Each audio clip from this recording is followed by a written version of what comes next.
Hello students, now we start our EVS lesson number 9. Where does water came from? म्हणजे पाणी नक्की येतं कुठून?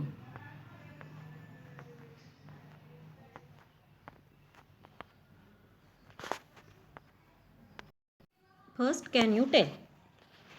Choose the right answer and put a tick next to the proper picture. If your answer is different from all of the given pictures, write it any empty box.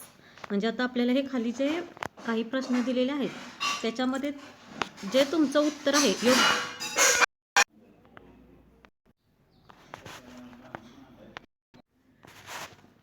What do you drink water from म्हणजे तुम्ही पाणी कशातून पिता. ज्या ही जे आपल्याला दाखवलेत ना पिक्चर त्यामधले कोणतं भांडं तुम्ही यूज करता. तर ग्लास आहे, बॉटल आहे, ते एक फुलपात्र आहे, ह्याच्यातून तुम्ही वॉटर काय करता, ड्रिंक करता. ओके. त्याच्या व्यतिरिक्त अजून तुम्ही कशाचा यूज करता त्याचं पिक्चर इथं काढलं तरी तुम्ही इथं काढायचं पिक्चर तिथं. Okay. Next question is what is the drinking water stored in. तुम्ही हे पिण्याचे पाणी कशामध्ये जे साठवले ना ते पाणी कशामध्ये साठवता त्याला तुम्ही टिक मार्क करायचे. ज्याच्यामध्ये तुम्ही साठवता त्याच्यामध्ये हे रांजण आहे बघा. नंतर ओके. आणि तर दुसरं काही यूज करत असाल तर इथं तुम्ही ते ड्रॉ करायचं. Next question is where do you think this store drinking water came from. पिण्यासाठी साठवलेले पाणी कुठून आलं असावं, कुठून येतं. तर वॉलमधून, बोरमधून, होय का नाही, रिव्हर, अजून काय असेल ते तुम्ही दुसरं कुठून आणत असाल तर इथं तुम्ही तिथं ड्रॉ करा picture. Next, can you tell where does all this water come from. सगळंच वॉटर कुठून येतं. आपल्याला लागणारं जे पूर्ण वॉटर आहे सगळं ते सर्व पाणी येतं कुठून. तर the answer to this question is rain. या प्रश्नाचं आन्सर काय आहे, रेन. रेनपासून आपल्याला पाणी मिळतं. All the water that we get comes from rain. Okay. आता नेक्स्ट बघा 5 पॉईंट दिलेत आपल्याला. When it rains some water flows over the ground giving rise to rivers, streams and rivers. बघा, पाऊस पडल्यावर त्याचे काही पाणी जमिनीवरून वाहते त्यामुळे ओहळ. रिव्हर्स म्हणजे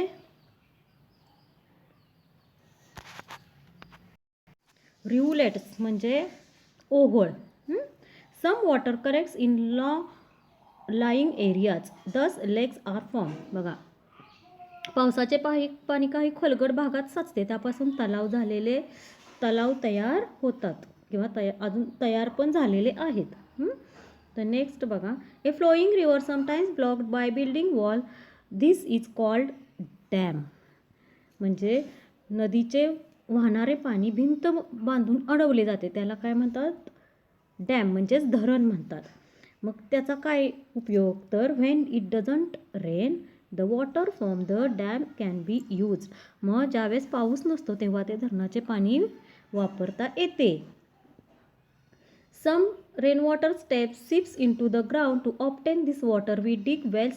This water can also be taken out by using handpumps and bore wells.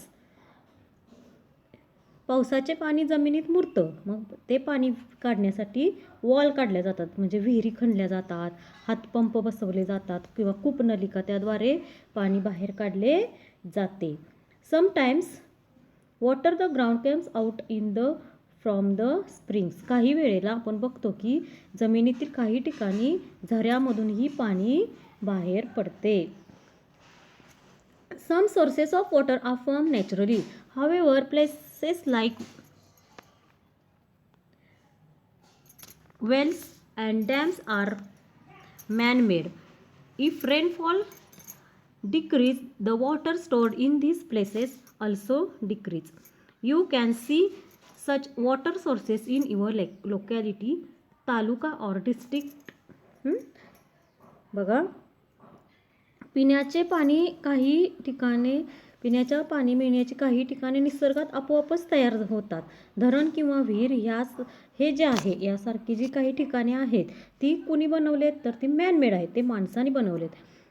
म्हणजे जसं पाऊस कसा नॅचरली पडतो तसं पाणी नॅचरली साठतं का, त्याला साठवून ठेवलं जातं ना. मग त्यासाठी धरण किंवा विहीर तयार केली आहे कुणी, माणसाने. त्या ह्याच्यामध्ये ते पाणी साठतं. मग काय होतं, कशासाठी त्याचा उपयोग काय होतो, तर इफ रेनफॉल डिक्रीज, जर पाऊस कमी पडला, डिक्रीज म्हणजे कमी, तर काय होतं, या ठिकाणाचे पाणी पण कमी होते. मग तर ते कमी होते. जर ते पाणी असेल तर त्याचा आपण यूज करू शकतो, परंतु ते साठून राहिल्यामुळं त्याचा यूज आपल्याला थोड्याफार प्रमाणामध्ये होतो.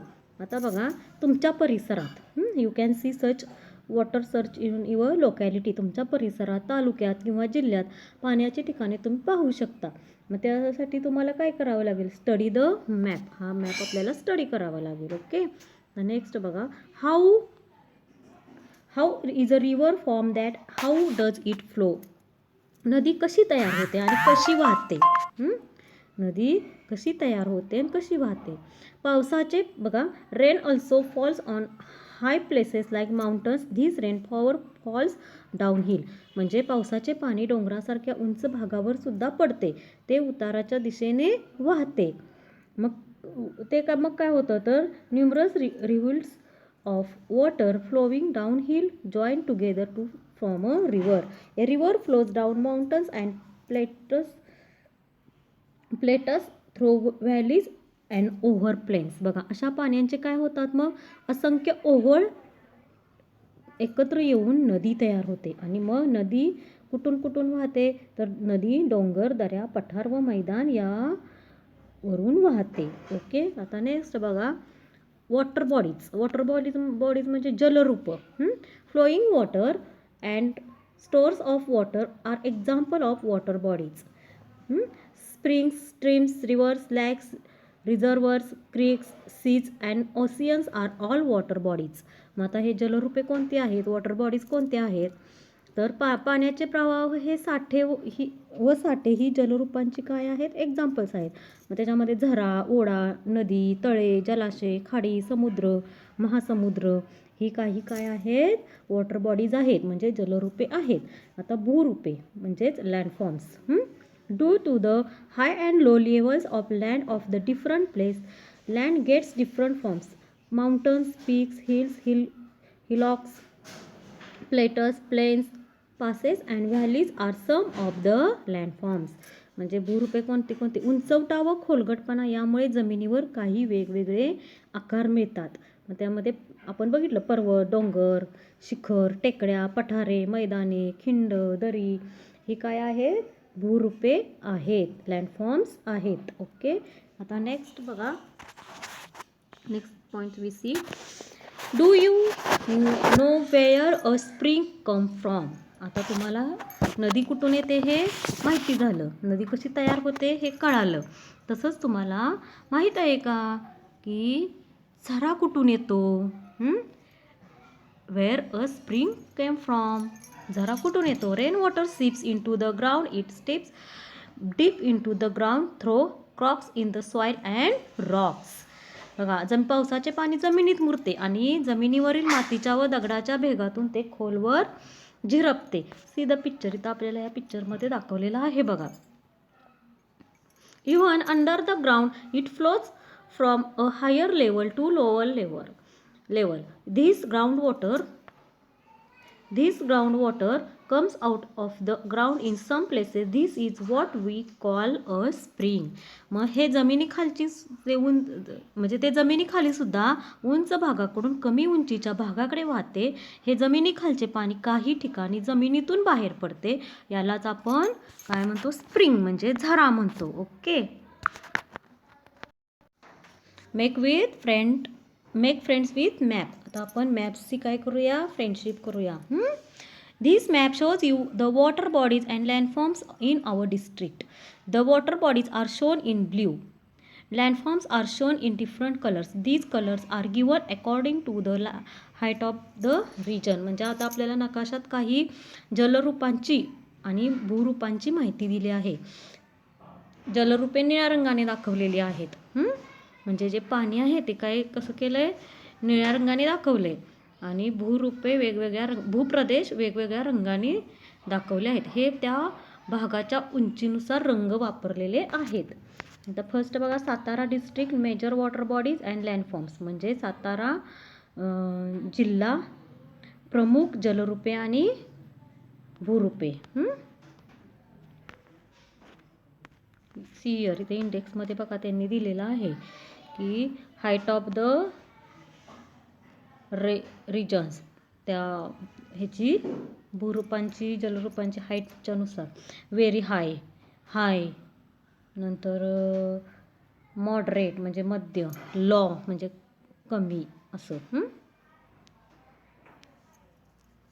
आता बघा क्वेश्चन आहे, the Krishna river is the main river in our district. Trace the course taken by any two rivers which join the Krishna. आता आपल्याला काय करायचं आहे, आपल्या जिल्ह्यातील कृष्णा नदी ही मुख्य आहे. आपला हा सातारा जिल्हा, हा सातारा जिल्ह्याचा मॅप आहे. ह्याच्यामध्ये आपली कृष्णा नदी काय आहे,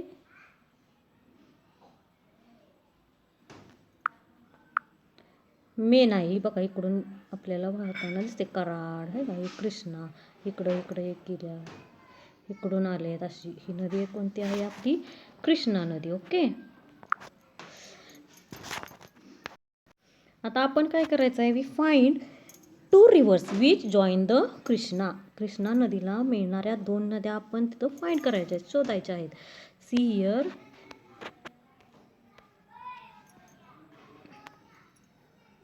हे बघा इथून ही कृष्णा नदी आहे का. आणि आता इथं हिला इकडून कोणती मिळालेली आहे,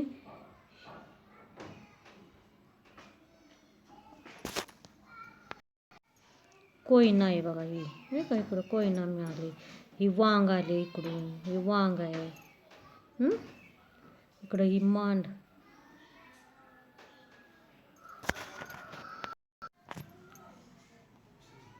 इकडून मांड आहे. तशीच ही आता पुढं गेले. Okay. Next question, write the name of the river which forms the northern boundary of our district. बघा आपल्या जिल्ह्याची उत्तर सीमा ज्या नदीने निश्चित केली आहे तिचे नाव चौकटीत लिहा.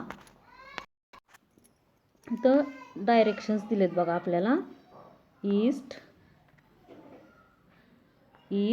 वेस्ट, साऊथ आणि नॉर्थ. मग आता आपल्याला प्रश्नाचं उत्तर काय द्यायचं आहे, तर आपल्या जिल्ह्याची उत्तर सीमा ज्या नदीने निश्चित केली आहे त्या नदीचे नाव तिथं लिहायचं आहे आपल्याला चौकटीत.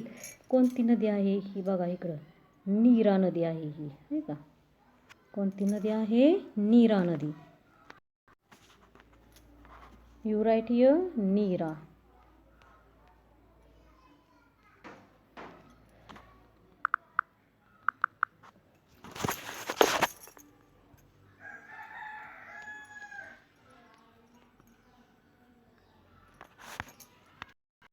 नीरा रिव्हर. ओके. आता next question number 3. Find the Aundh range on the map and draw a box around the name. म्हणजे नकाशातील औंध डोंगर शोधायचा आणि त्याच्या नावास चौकट करायची. आता इथं आपल्याला औंध शोधायचं. औंध, हे बघा इथं औंध रेंज, इथं काय आहे, औंध, त्याला आपल्याला चौकोन करायचं आहे. ओके.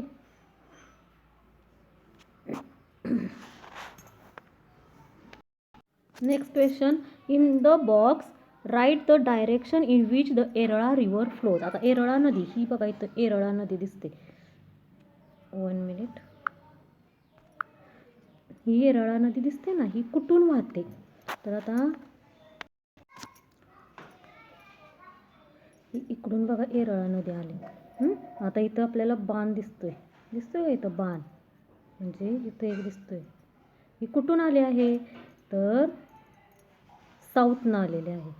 सॉरी, नॉर्थनं साऊथकडं निघाले. ओके. नॉर्थ डायरेक्शनकडून साऊथ डायरेक्शनकडे ती निघाली आहे. बाण कसा आहे बघा इथं. Okay. Next question, find Kas plateau on the map and draw a box around the name. आता आपल्याला ह्याच्यामध्ये काय शोधायचं आहे? कास पठार. कास प्लॅटेनू आपल्याला शोधायचं आहे.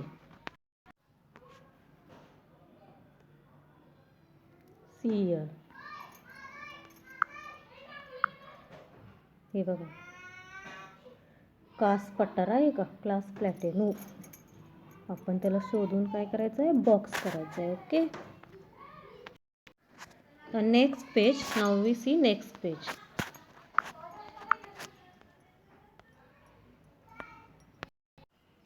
Try this. Take 3 bottles of the same shape. Fill one bottle to the brim with water. Imagine that you are the only using all this water. It means you can use all the water in the bottle. Means now fill the second bottle with the water. Imagine that other students from your class will also use the bottle with you. Divide the water equally in 2 parts. Now see how much water you get in this water, less or more than the amount you had the first time. म्हणजे एकसारख्या आकाराच्या 3 bottle घ्यायच्या आहेत. काय करायचं? एकसारख्या आकाराच्या 3 bottle घ्यायच्या.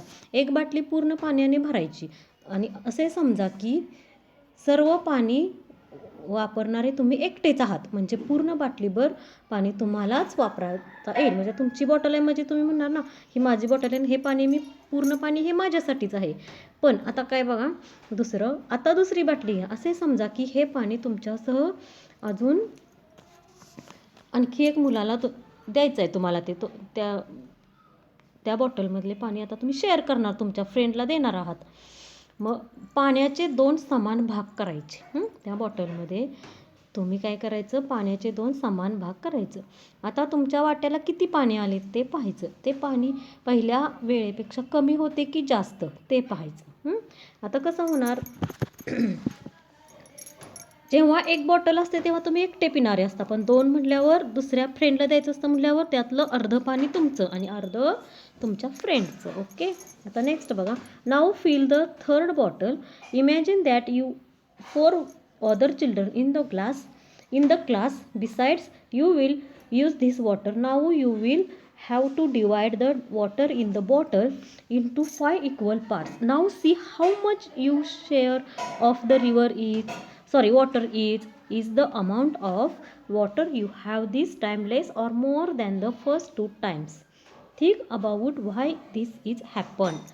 बघा, आता तुम्ही तिसरी बाटली घ्यायची आणि आता असं समजायचं की तुमच्यासह तुम्ही अजून तुमच्या 4 फ्रेंड्सना ते पाणी देणार आहात. मग आता बाटलीतील पाण्याचे किती भाग करावे लागतील टोटल? तर 5 भाग करावे लागतील. तुम्ही 4 जणांना, तुम्ही स्वतः एक असे 5 भाग करावे लागतील. आता तुमच्या वाट्याला किती पाणी आले हे पाहायचं. म्हणजे यावेळी पहिल्या व दुसऱ्यापेक्षा जास्त पाणी आले का कमी आले? तर काय म्हणणार तुम्ही? पहिल्या आणि दुसऱ्यापेक्षा लेस वॉटर तुम्हाला मिळालं ना, कमी मिळालं तुम्हाला. ओके. आता नेक्स्ट बघा. What's the solution? Rahul and Saguna drink water. After playing, they wash their hands, feet. They bath every morning and wash their plates after eating. However, they use too much water while doing these things. Their mother scolds them. They wonder how they should use water carefully. What good ideas can you give them for using water carefully? म्हणजे राहुल आणि सगुना खेळून आल्यावर हातपाय धुतात, पाणी पितात, रोज सकाळी अंघोळ करतात, जेवण झाल्यावर ताटवाटी धुतात, पण हे करत असताना खूप पाणी वापरतात. तेव्हा त्यांची आई त्यांना रागवते. त्यांना असा प्रश्न पडला की आता हे पाणी जपून कसे वापरायचे? मग पाण्याचा वापर जपून करण्यासाठी कोणकोणत्या चांगल्या सवयी तुम्ही त्यांना सुचवाल? अगोदर तुम्ही बघा कसं वाचवताय, मग सुचवा. ओके. ऑलवेज रिमेंबर, हे नेहमी लक्षात ठेवा. If you collect rain water, Mawsynram and Cherrapunji are 2 places in India which receive the highest rainfall in the world. बघा, मौसिनराम आणि चेरापुंजी ही जगात सर्वात जास्त पाऊस पडणारी ठिकाणे आहेत आणि ती भारतात आहेत. जगात जास्त पाऊस पडणारी ही 2 ठिकाणे आहेत. कोणती? मौसिनराम आणि चेरापुंजी. ओके, आणि ती कुठं आहेत? आपल्या इंडियामध्ये आहेत. In summer however there is a shortage of water in those places.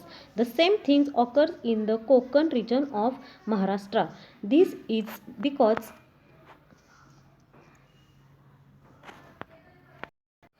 adequate efforts are not made to store rainwater. Storing rainwater will help solve this problem. बघा की ही ठिकाणे कुठं आहेत? भारतात आहेत. उन्हाळ्यात मात्र तिथे पाण्याची कमतरता असते. तिथं उन्हाळ्यात पाणी अपुरं पडतं, पुरत नाही. आपल्या महाराष्ट्रातील कोकण भागातही असेच घडते.